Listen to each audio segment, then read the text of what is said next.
खुदा के कलाम में से आज जो तालीम देने जा रहा हूं, मेरा जो आज का सब्जेक्ट है इमॉर्टल चर्च, गैर फानी कलीसिया। तो इमॉर्टल चर्च के ताल्लुक से जो तालीम देने को हूं, गैर फानी कलीसिया। गैर फानी कलीसिया, कलीसिया एक लफ्ज है क्लीजियस्ट, और इसका मतलब है कॉन्ग्रीगेशन, जिसका मतलब जमायत। और खुदा के लोग, यीशु मसीह के लहू से खरीदे गए लोग, तो उसको कलीसिया कहते हैं। मैं और आप कलीसिया में आए हैं, और आप सब मिलकर क्या है, चर्च कहलाते हैं, कलीसिया कहलाते हैं।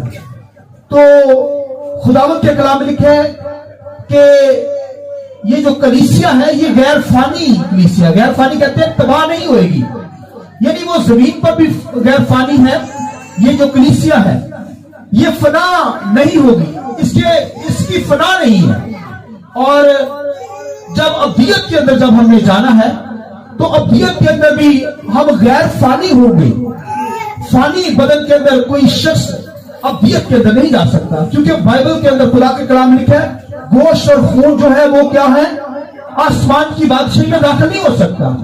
लिहाजा ये हमारे जो फानी बदन है, ये कलीसिया में तो कबूल किए गए हैं। कलीसिया में तो हम खुदा की नजर में कबूल हैं, खुदा ने हमें कबूल कर रखा है।